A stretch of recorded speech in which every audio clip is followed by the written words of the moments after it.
Hola a todos, iba a decir. Hola a todos, buenas noches.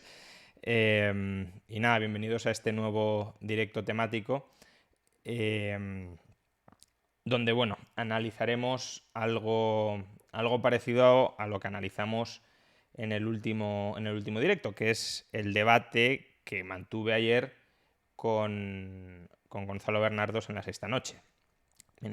Ayer tuvimos ocasión de analizar el debate que había mantenido hacía 2 semanas, básicamente porque desde entonces no encontré el momento para hacerlo, pero bueno, hoy digamos que mantenemos los plazos y al día siguiente del debate, de hecho prácticamente 24 horas después, pues lo podemos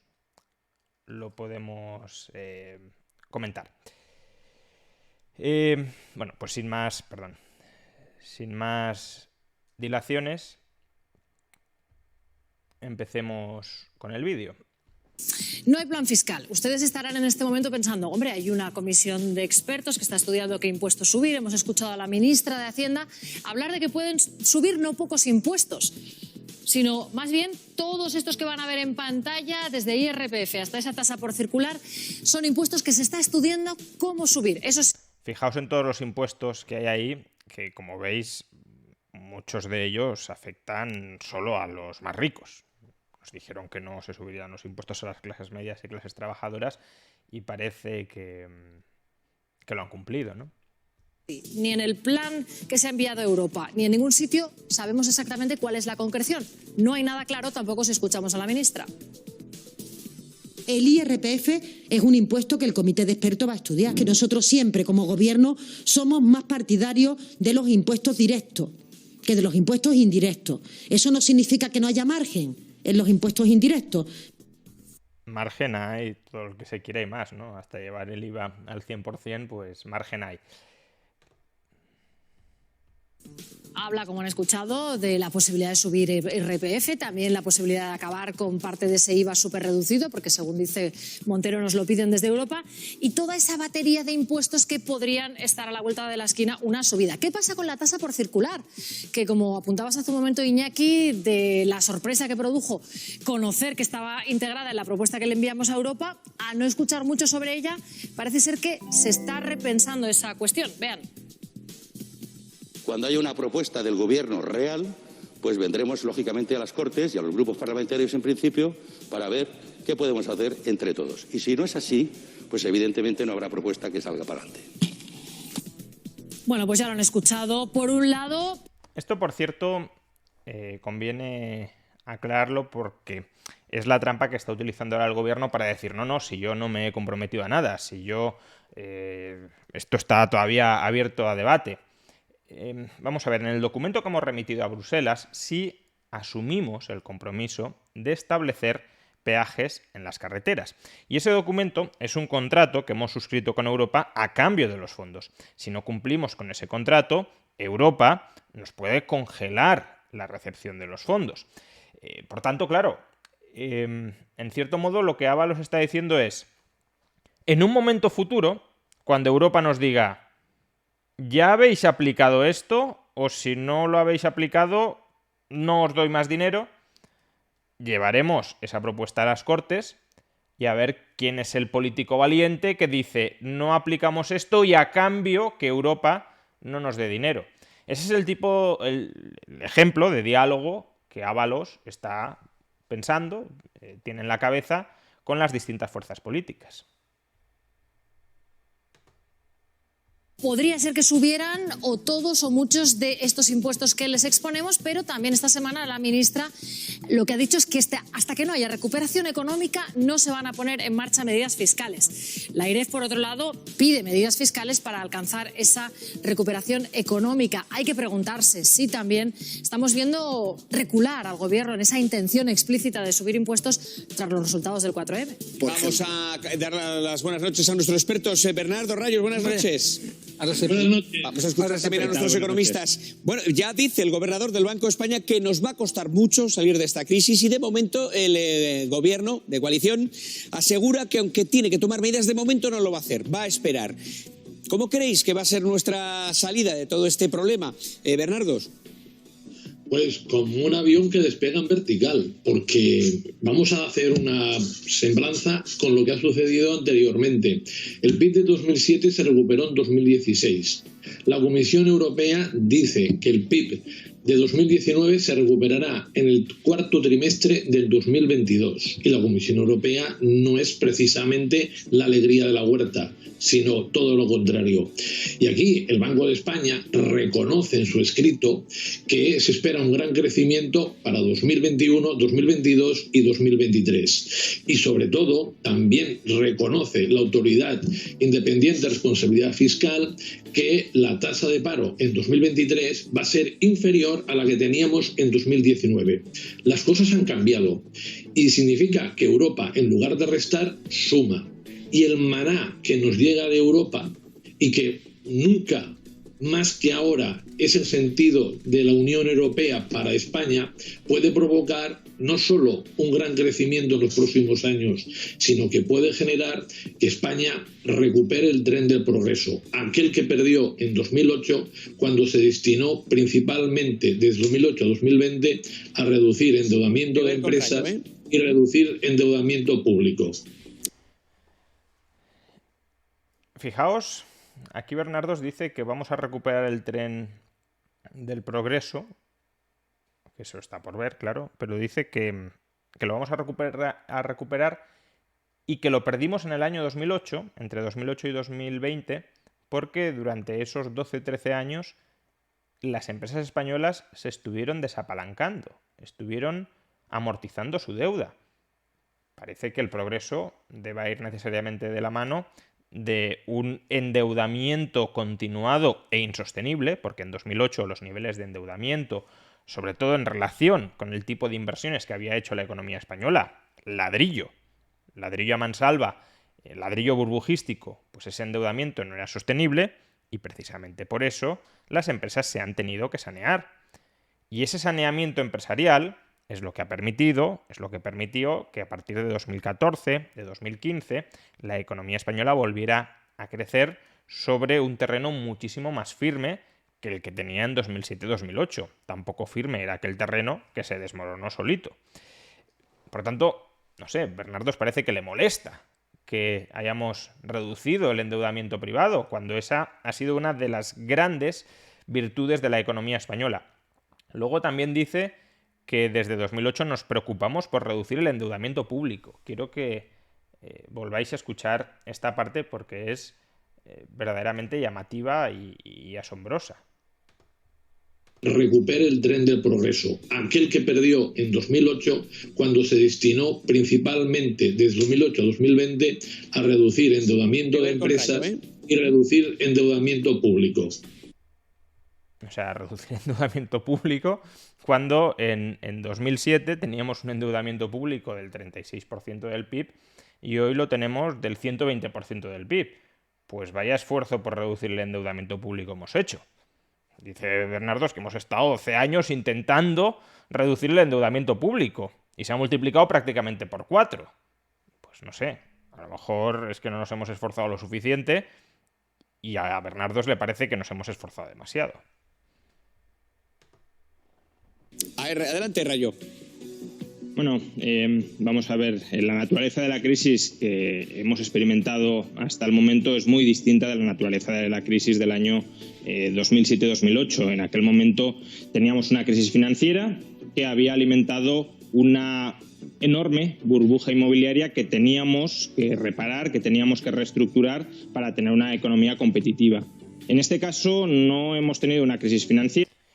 Esta diferencia es importante y a veces no se destaca lo suficiente. En 2008 teníamos una estructura económica insostenible, el burbujón inmobiliario, que no es solo, a veces cuando decimos burbujón inmobiliario parece que digamos que las casas estaban caras, no es solo que las casas estaban caras, es que como las casas estaban caras, prácticamente toda la economía, todos los factores productivos, prácticamente toda es una exageración, pero para entendernos, giraban en torno a esa producción de ladrillo. En 2007, España construyó más viviendas, 800.000, más viviendas que Francia y Alemania conjuntamente. Entonces, si tú tienes una economía que tiene un modelo productivo inviable, producir muchísimas viviendas muy caras, y no hay nadie ni en España, ni en Europa, ni en el mundo que quiera tantas viviendas tan caras, pues entonces la economía la tienes que readaptar, la tienes que reinventar, tienes que destruir muchísimas empresas, pero destruirlas a fondo para que surjan otras, para crear otras totalmente distintas. Y si a eso le añades sobreendeudamiento privado que se había metido en las arterias del sistema financiero, la quiebra empresarial que era necesaria para reinventar la economía iba de la mano de una crisis y en este caso también quiebra financiera. Y por tanto no solo tenías que arreglar un problema de la economía real, sino también un problema muy serio de la economía financiera. Y eso no es algo que se consiga en un par de años, no es algo que se consiga inmediatamente. Por eso la crisis de 2007-2008 fue tan dura. Algunos establecéis una analogía con lo que pasó en Suecia en el año 90 y sí, es relativamente similar. Aunque, bueno, tendría que mirarlo, no he estudiado en detalle la crisis sueca de los 90, de principios de los 90, pero me barrunto que la burbuja inmobiliaria española fue todavía peor que la sueca. Ahora no, ahora lo que ha pasado es, ha venido un virus que ha paralizado por entero la economía, pero la economía, el modelo productivo, no es generalizadamente insano, no es generalizadamente malo. No es que haya que reinventar la totalidad del modelo productivo. Puede que algunos negocios sí, porque si hay cambios en los hábitos de consumo a raíz de la pandemia, pues exactamente lo mismo que hacíamos antes ya no va a servir, pero no es que haya que echar abajo el 20% del PIB y reinventar el 20% del PIB, que es lo que pasó en 2007-2008. Ahora, en general, las empresas que consigan sobrevivir son buenas empresas que se dirigen a satisfacer las necesidades de los ciudadanos. Esto es como si, forzando la analogía, nos hubiésemos ido año y medio de vacaciones financiándolo con deuda. Pues hombre, cuando vuelves de vacaciones no es que tu empresa ya no sirva, ya no es que sea mala. Podemos tener problemas si nos hemos endeudado demasiado durante este año y medio en el que no hemos trabajado y hemos seguido gastando de vacaciones, entre comillas, sin ingresar. Pero desde luego la empresa seguirá siendo buena, en general. Y por tanto, insisto, no es ni mucho menos tan complicado resolver esta crisis. Hombre, si la crisis sanitaria se hubiese alargado 4, 5, 6 años, sí, porque ahí ya el sobreendeudamiento te lleva a una crisis financiera y demás. Pero con una crisis de año y medio no es ni mucho menos tan grave o no es ni mucho menos tan complicado resolver esta crisis como la anterior, ¿de acuerdo? Y no hemos tenido una crisis de modelo productivo. Lo que hemos tenido ha sido una parálisis de la economía por motivos sanitarios y en la medida en que esos motivos sanitarios desaparezcan, evidentemente va a haber un rebote, veremos si completo, pero va a haber un rebote porque gran parte del tejido productivo era bueno en 2019 y sigue siendo bueno hoy. Sin embargo, la Comisión Europea ha dicho efectivamente que recuperaremos el nivel de PIB del año 2019 a finales de 2022, pero por un detalle adicional que creo que es importante aclarar, porque el Gobierno de España va a concentrar la inversión de los fondos europeos en el año 2021 y en el año 2022. Y esa es una decisión que no han tomado otros países, por ejemplo, Italia los va a distribuir durante los próximos ejercicios de manera más equilibrada, y es una decisión que tiene muchos tintes políticos. El propio Banco de España ha dicho que no hay muchas razones económicas para, con una administración que no es capaz de ejecutar muchos proyectos a la vez, concentrarlos todos ellos de golpe sin poder evaluar la calidad de cada uno de ellos. Es un ejemplo de politización, de uso politizado de los fondos europeos. Sí, Rayo, perdón, acaba. No, es un ejemplo de uso politizado de los fondos europeos y ese es uno de los principales riesgos a los que nos vamos a enfrentar en la gestión de esos fondos. Y os voy a pedir que... Como comento ahí, España va a concentrar la ejecución de la práctica totalidad de 70.000 millones de euros que nos va a entregar Bruselas en 2021 y 2022. Probablemente al ritmo que vamos sea ya más bien 2022 y parte de 2023. Pero la cuestión es que lo quiere ejecutar todo muy rápido. Y esto es llamativo porque las administraciones públicas españolas no se caracterizan por tener una gran capacidad de ejecución de gasto público y de inversiones públicas en general. Si le añadimos a esto que es una cantidad de dinero brutal que jamás hemos sido capaces de administrar bien, y si además tenemos en cuenta que hay que analizar los proyectos empresariales con mucho más detalle y detenimiento, pues porque, claro, 70.000 millones de euros no es fácil invertirlos. Y por tanto, hay que ver, tal como se invierte, qué funciona y qué no funciona. Entonces, lo lógico sería espaciar en el tiempo las inversiones para tener más tiempo para ejecutar, para validar los proyectos, etc. Esto es lo que acaba de decir el Banco de España. Dice, no hay mucha justificación para juntar muy rápidamente, concentrar muy rápidamente todos esos proyectos. Pero como el gobierno, pues imagino que quiere experimentar un boom económico muy fuerte durante 2 años y probablemente durante la resaca de esa bonanza tan trepidante convocar elecciones, pues aunque se malinvierta, no importa, da igual. La cuestión es que estamos utilizando esos 70.000 millones para generar la sensación de bonanza. Va a ser España, por este motivo, el país que más crezca de toda la Unión Europea, porque es el que más concentra los fondos, y a raíz de ahí, pues ya en un clima de satisfacción, etcétera, convocar elecciones.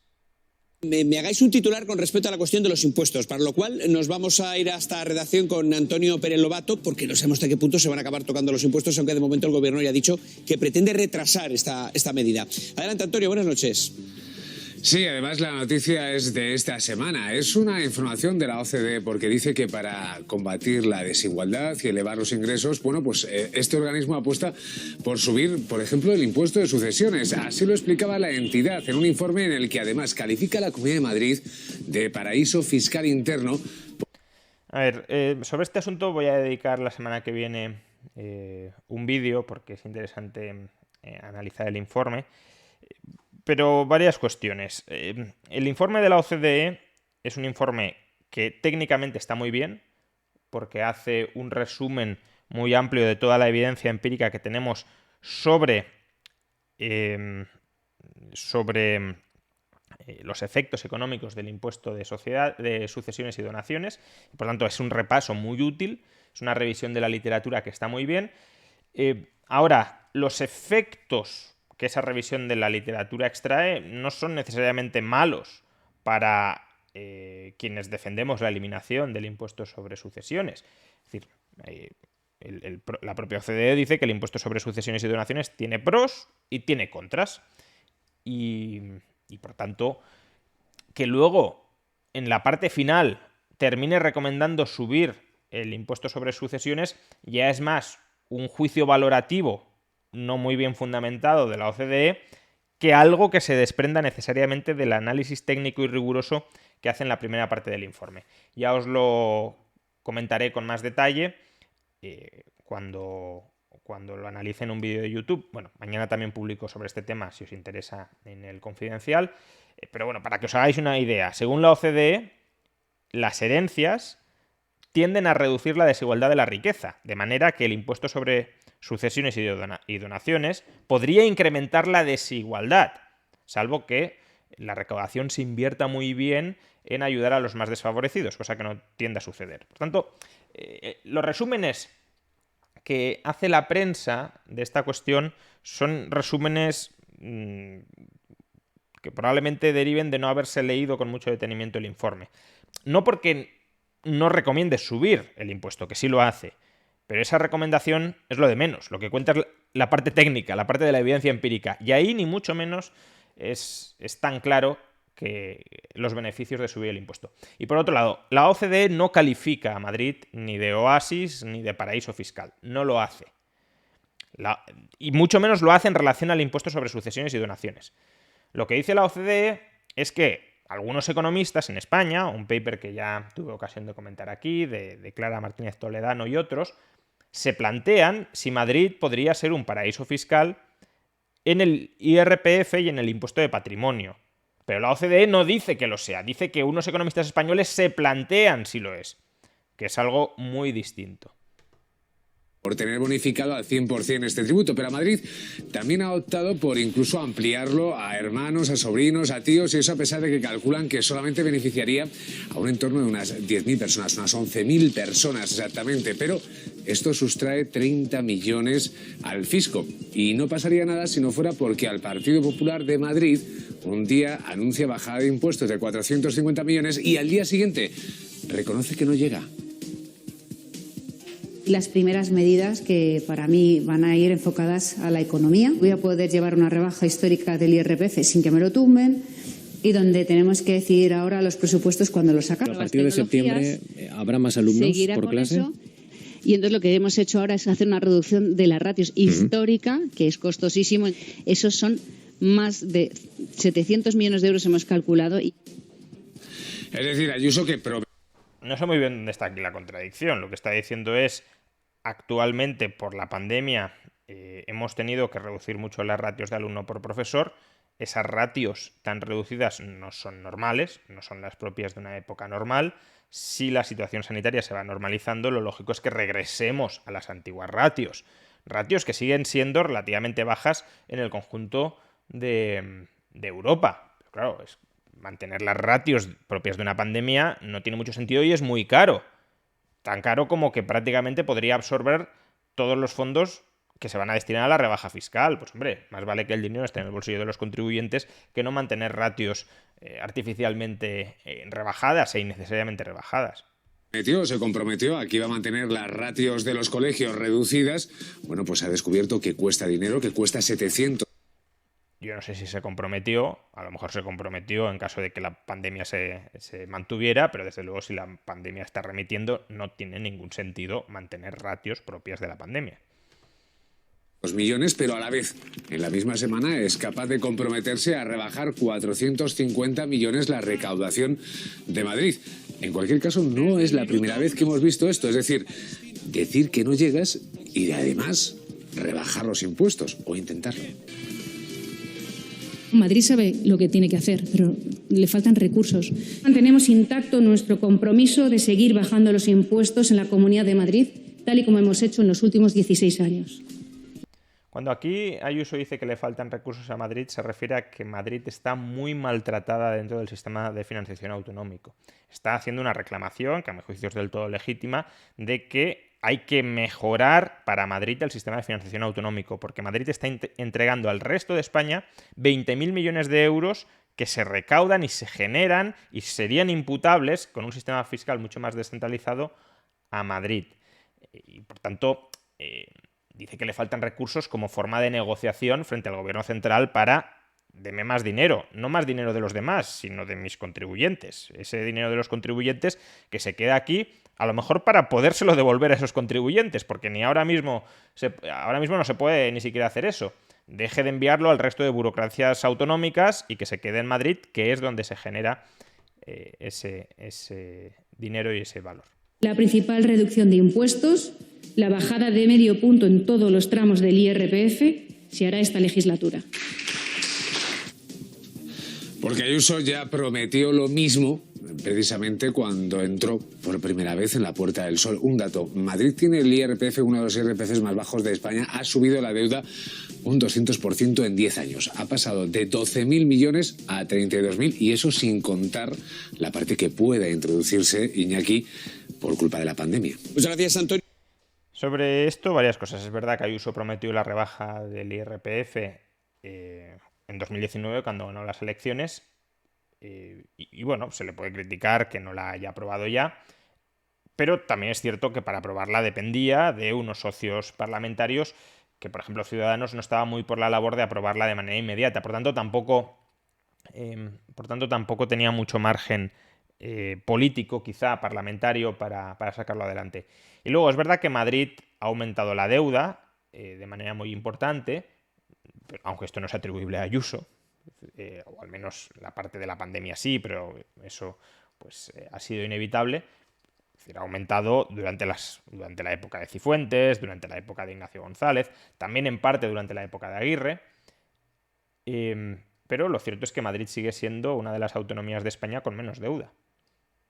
Entonces sí, lo ha hecho muy mal desde una perspectiva de la austeridad, luego muchos de estos serán los que te critiquen la austeridad, ¿no? Lo ha hecho muy mal desde el punto de vista de la austeridad, pero es que las otras autonomías lo han hecho muchísimo peor. Entonces, bueno, pues según donde queramos colocar el foco. Yo me voy a ir con nuestros economistas. Gonzalo Rayos, voy a pedir brevedad con la siguiente pregunta. ¿Podrá aguantar el gobierno sin tocar los impuestos? ¿Hay margen para no hacerlo? Bernardos.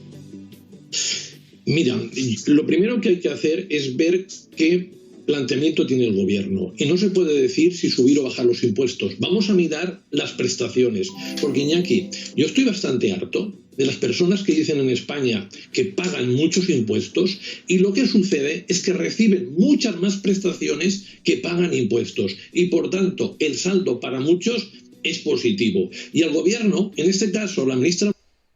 Bueno, podría ser, pero entonces si esas personas se quejan de que los impuestos son muy altos y están dispuestas a renunciar a la parte de gasto que están captando, pues son personas que, incluso sacrificando sus propias finanzas personales, defienden un modelo fiscal más respetuoso con la propiedad privada de los ciudadanos y que genere más prosperidad en el conjunto del país. No sé, lejos de decir que estás muy harto de esas personas, deberías aplaudirles. Aunque bajar impuestos y recortar el gasto os perjudique, a corto plazo, a largo plazo no tiene por qué, pero a corto plazo sí, apoyáis esto. Pues muy bien, no estáis confundiendo la moralidad o el funcionamiento de la economía con vuestros intereses particulares. Entonces, como un funcionario que diga, yo soy funcionario, pero quiero que se privatice este servicio. Pues muy bien, porque te beneficia ser funcionario y que no se privatice el servicio, o al menos cabría pensar que te puede beneficiar porque tienes la plaza asegurada y demás, pero aún así, por razones morales o porque crees que es lo más beneficioso para el país, defiendes que se privatice ese servicio donde tú tienes la plaza. Pues muy bien. Por ahí, ya digo, estás anteponiendo el bien común, el respeto general a los derechos de las personas, a tu interés particular. Montero le ha faltado pedagogía. Si nosotros hablamos solo de impuestos, es un lenguaje perverso. Hay que hablar de las dos cosas, porque los impuestos financian la sanidad pública, la educación pública y muchas otras cosas más. Y por lo tanto... Esto lo tenéis en uno de los últimos vídeos que subí a YouTube. El gobierno va a subir los impuestos y no va a incrementar el gasto ni en educación ni en sanidad. El gasto en educación y en sanidad en 2024 va a ser aproximadamente el mismo que en 2019, pero los impuestos van a ser más altos. Por tanto, no es verdad que se estén subiendo los impuestos para educación y para sanidad. Sí es verdad, obviamente, que si prescindiéramos de todos los impuestos, pues habría que privatizar la educación y la sanidad. Eso sí es cierto, obviamente. Si el Estado no tiene recursos, pues no puede gastar. Ahora, no es cierto que los próximos sablazos fiscales que van a venir sean para subir el gasto en educación y en sanidad. Y el propio gobierno ya lo ha reconocido en los documentos que remite a Bruselas. Y para mantener, aumentar las prestaciones, habrá que subir impuestos. Y déjame que te diga una cosa muy rápida sobre Madrid. Muy rápida. Con Isabel Díaz Ayuso, Madrid ha dejado de ser capital de España. Madrid es la capital de Madrid. Y tiene... Bueno, hay una cosa que se llama Comunidad Autónoma de Madrid y tiene una capital, pero bueno. Jeta que Isabel Díaz Ayuso se queje de falta de recursos cuando el 56% del IVA se recauda en Madrid y va a parar indirectamente una parte... Retened el dato, que luego lo vamos a comentar porque además va a ser objeto de polémica. El 56% del IVA se recauda en Madrid y por tanto parece que se quede en Madrid, ¿no? Sustancial a las arcas de la comunidad. Y como consecuencia de esto, Madrid tiene muchísimo más recursos de los que tienen otras autonomías. Me voy con Rayo. Adelante. Bueno, sobre esto último en concreto, parece que Bernardos no sabe cómo se imputa la recaudación del sistema de financiación autonómico, porque el IVA no se imputa a aquella comunidad que recauda el impuesto, sino que se imputa en función de dónde se ha efectuado el consumo. Por tanto, Madrid simplemente se imputa la recaudación de IVA en función del consumo que hay en Madrid, no del consumo que hay en el resto de España. Y sobre lo otro... Es verdad que el 56% del IVA se recauda en Madrid. Es decir, que las empresas que lo ingresan tienen sede en Madrid, ¿vale? Este dato lo tenéis aquí, es del año 2016, pero bueno, que es un dato el más reciente que tenemos. El 56% de la recaudación se obtiene en Madrid y el 23% en Cataluña. Bien, ¿por qué? Porque los consumidores lo pagan y las empresas que tienen la sede en estas autonomías son las que lo recaudan. Ahora bien, esto no significa que Madrid se quede con el 56% del IVA. No funciona así. El IVA, primero, de todo el IVA que se recauda en España, se recaude donde se recaude, en Madrid, en Cataluña, donde sea, la mitad se lo queda al gobierno central. Eso para empezar. Y luego la otra mitad se distribuye entre las autonomías, pero no se distribuye en función de dónde se recauda el IVA, sino que se distribuye en función de dónde se ha efectuado el consumo que da origen al IVA. Y por tanto, el IVA que se recauda en Madrid se le puede entregar a Valencia o a Galicia en función de si las empresas con sede en Madrid han vendido los bienes a consumidores valencianos o gallegos. En este gráfico tenéis qué autonomías, qué porcentaje del IVA atribuible a las autonomías se retiene en cada autonomía. Y como podéis ver, la que retiene más IVA ni siquiera es Madrid, es Cataluña. Pero en todo caso, Madrid obtiene alrededor del 18-19% del IVA que se recauda en el conjunto de España, que es el peso económico que Madrid tiene en el PIB de España. El PIB de Madrid, el PIB regional de Madrid en el conjunto de España es el 20%. Por tanto, Madrid se queda con el IVA con el que aproximadamente se tiene que quedar. El consumo relativo de Madrid sobre el resto de España es en torno al 20%. Por tanto, si el 20% del gasto en consumo se produce en Madrid y los madrileños pagan el 20% del IVA que se recauda con independencia de dónde se recaude, pues obviamente a Madrid se le imputa el 20% del IVA. Vamos, que es alucinante que Bernardos o no lo sepa o sabiéndolo diga lo que está diciendo.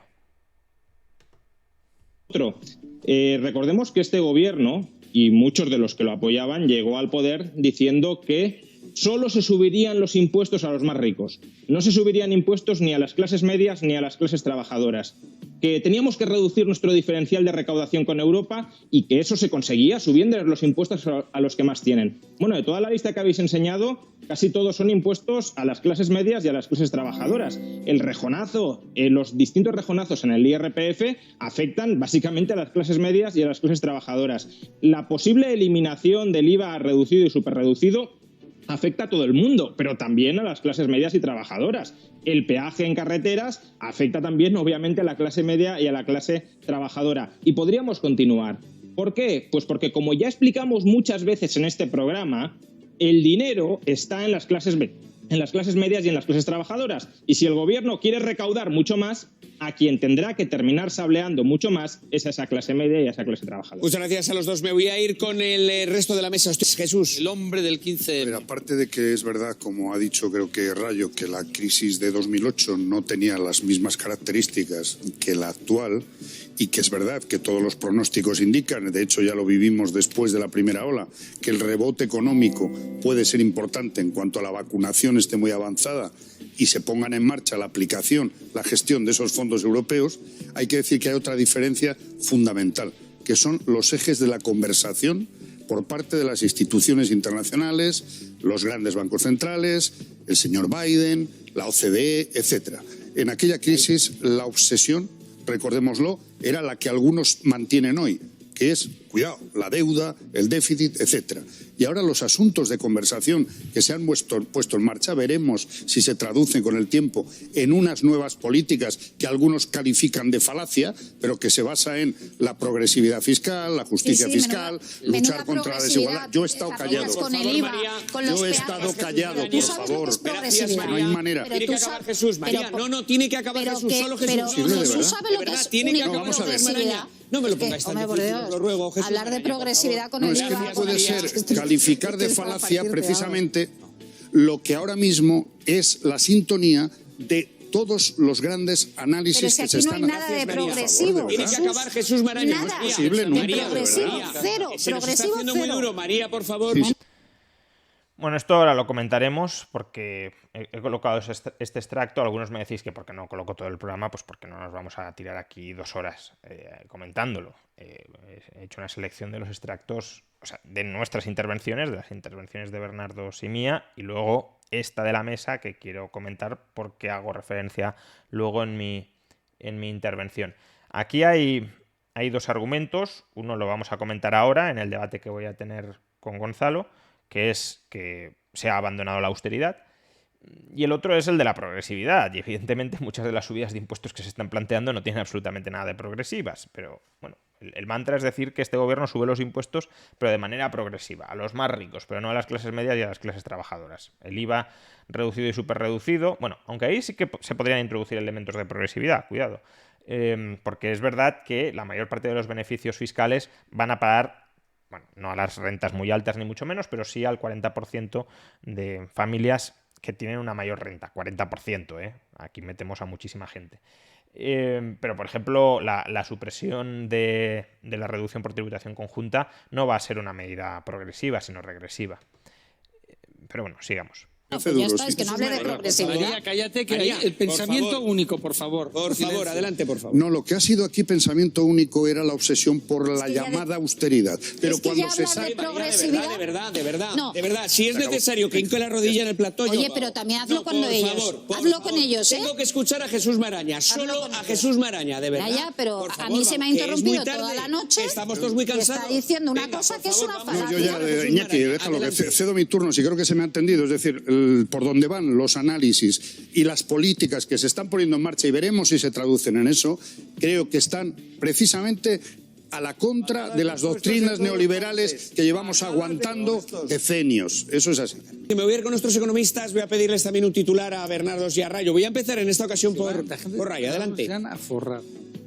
Bueno, el titular yo creo que está bien claro. Seguimos en austeridad, no ahora mismo, pero seguimos dentro de la lógica de la austeridad. Subir impuestos es cuadrar las cuentas. Bueno, Bernardo se ríe mucho, aunque nunca luego hilvana muy bien los argumentos. A ver, austeridad es cuadrar las cuentas, es reducir el déficit.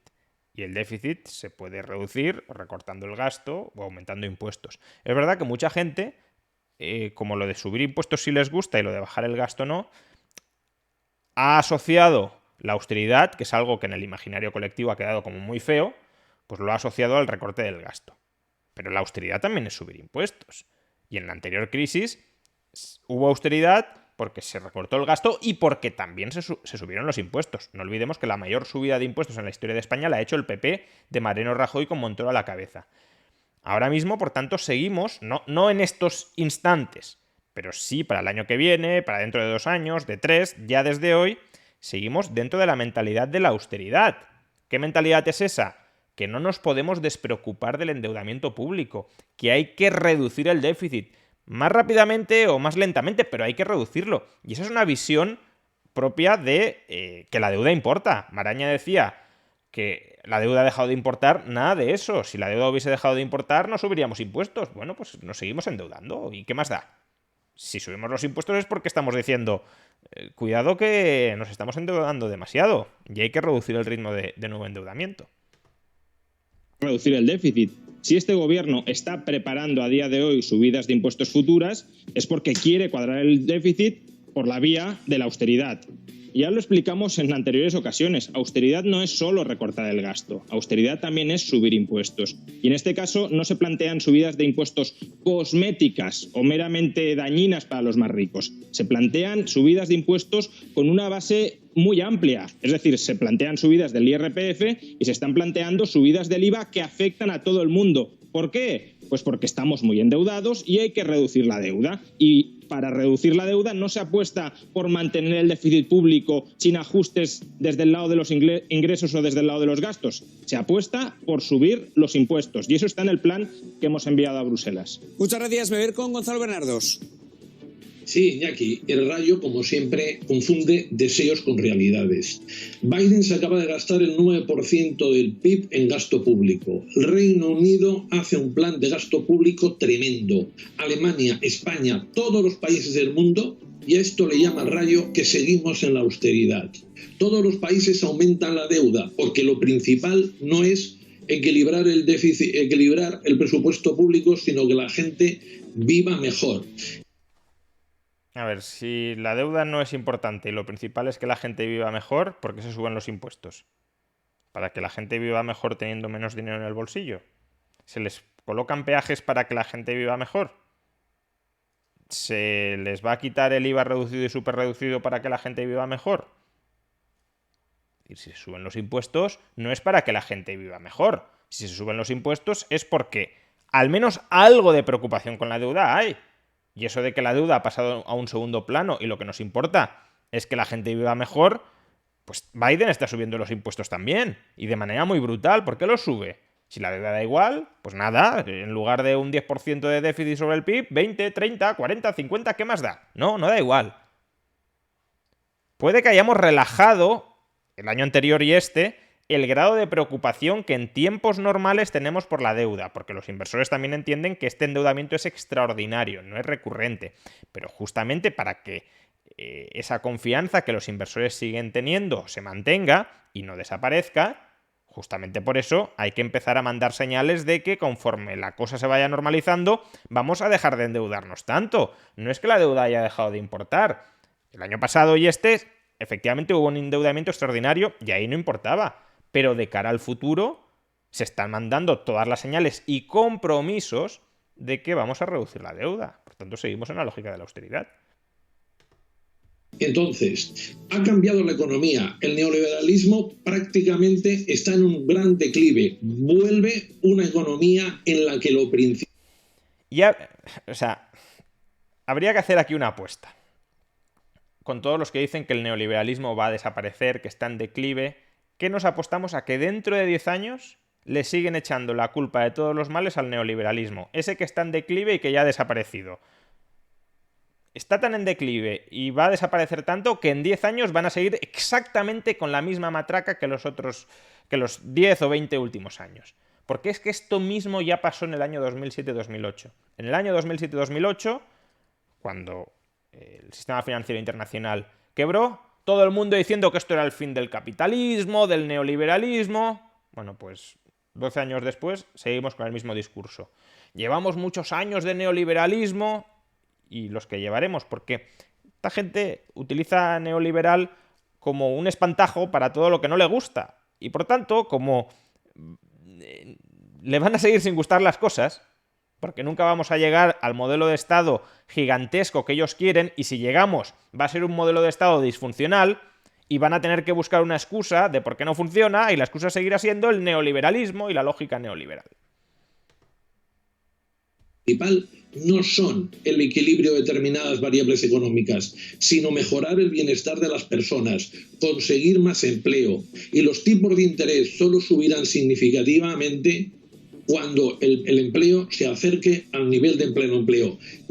Pero cuando se acerca al nivel de pleno empleo, ¿de quién? Que ese es el tema. Porque si esperamos a que se acerque el nivel de pleno empleo en España, pues bueno, no lo hemos conseguido nunca, de hecho. En 40 años no lo hemos conseguido. ¿Subirán los tipos de interés cuando se acerque el pleno empleo a Alemania? Cuando se acerque a Austria, cuando se acerque a Holanda. Bueno, pues dependerá desde luego de si hay inflación, pero si nos acercamos al pleno empleo es probable que la haya.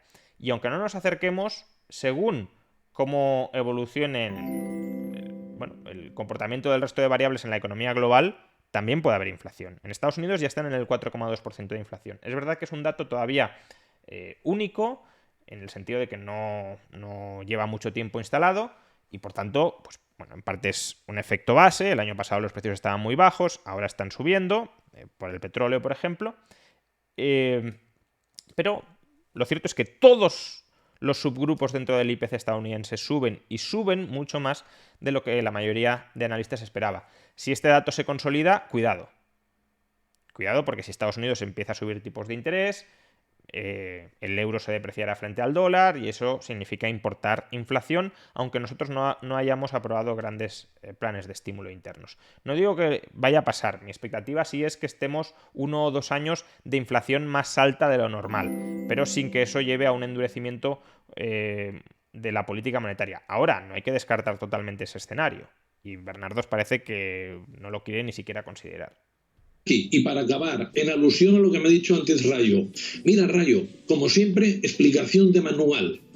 ¿Cómo puedes explicar que el Instituto de Estudios Económicos diga que Madrid es un 63% más rico, que un 63% que más recauda impuestos que la media española, si en los cedidos el impuesto de transmisiones patrimoniales es menor, el impuesto de actos jurídicos documentados es menor, no existe impuesto de patrimonio y está bonificado al 99% el impuesto de sucesiones, solo y única y exclusivamente porque IVA está mal contabilizado y beneficia tremendamente a Madrid. Tengo que dejarle contestar brevemente. A ver.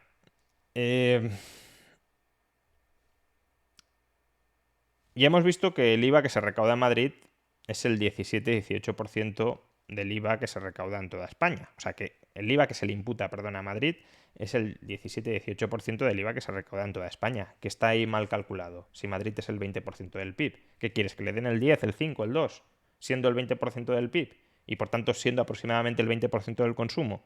¿Qué mal cálculo hay ahí? Creo que la respuesta es muy obvia. ¿Por qué Madrid recauda bastante más que la media aún teniendo impuestos más bajos? Primero, porque con esos impuestos bajos se puede recaudar más. Y segundo, y principal, no digo que sea por lo otro, pero que tampoco descartemos lo anterior, segundo y principal, porque Madrid es la autonomía más rica de España. Es donde se concentran los profesionales de renta medias y altas, donde tienen su sede, aunque sociedades no se imputa de esa manera, pero bueno, donde tienen su sede las grandes empresas. Y no digo que el impuesto sobre sociedades se le impute a Madrid, que no es así, pero desde luego eso atrae también a profesionales cualificados. Entonces, claro, si es la comunidad más rica, pues podrá recaudar en términos absolutos más que la media de España. Es que es de sentido común. Es decir, la renta per cápita de Madrid es un 30% superior a la media española. Entonces, lógicamente va a recaudar más. Con un sistema progresivo, cuanta más renta tienes, más recaudas. Es que, en fin. Rayo, por favor, también aquí pido un poco de concisión. Rayo, adelante, brevemente, por favor, una frase. Por cierto, que esto se me ha olvidado comentarlo. Fijaos en la técnica que ha empleado Gonzalo y en este caso le va a salir mal. Pero la técnica que ha empleado Gonzalo es formularme una pregunta en lugar de defenderse y decir, mira, antes lo he dicho mal, he dicho que el IVA se imputaba a las autonomías en función del consumo, en función de la recaudación, y no es así, se imputa en función del consumo efectivo. Me he equivocado, pues rectifico, no. En lugar de eso, ha lanzado una pregunta como sembrando la duda. ¿Cómo es posible que Madrid recaude mucho más que el resto de España? Y bueno, tampoco está mal que formule esa pregunta, pero lo que Gonzalo quería al formular esa pregunta es que yo se la conteste. Y que cuando yo se la conteste, él embarre el debate. Él se ponga a hablar, se ponga a vociferar, que lo hace muchas veces, y no se entienda mi respuesta. Con lo cual, digamos que él ya deja la duda sembrada.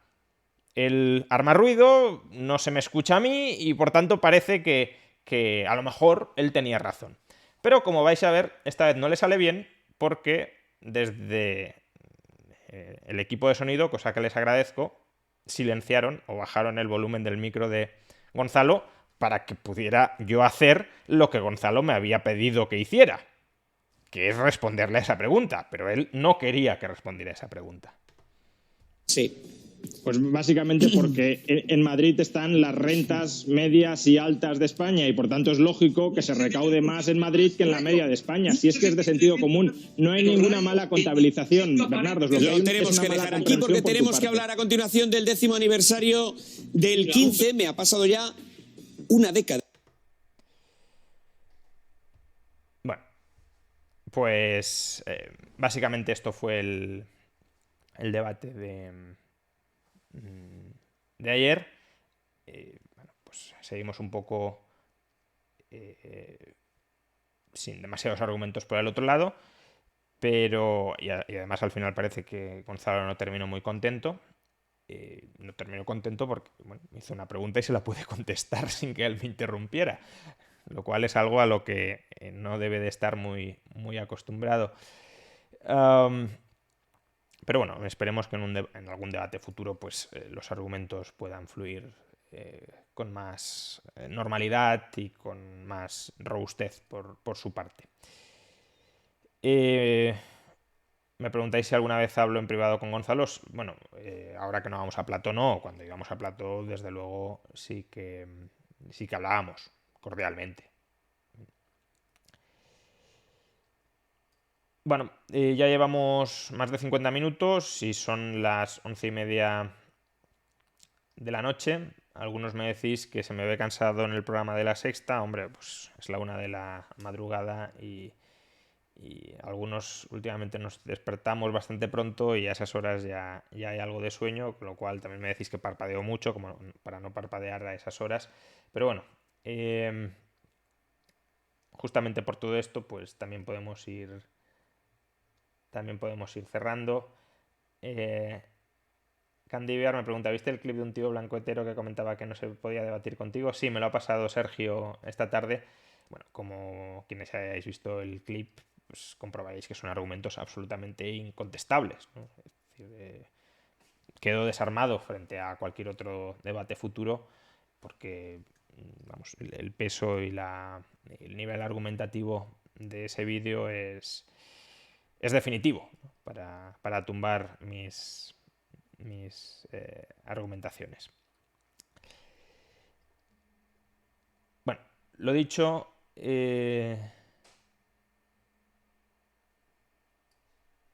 muchas gracias a todos por estar aquí, por acompañarme en esta casi hora de directo. Y bueno, nos volvemos a encontrar en una próxima ocasión. Como suelo decir siempre al terminar los directos, si os gusta este formato, os agradezco mucho que os suscribáis al canal de Twitch para hacer posible la continuidad de estos directos. Muchas gracias a todos y hasta la próxima.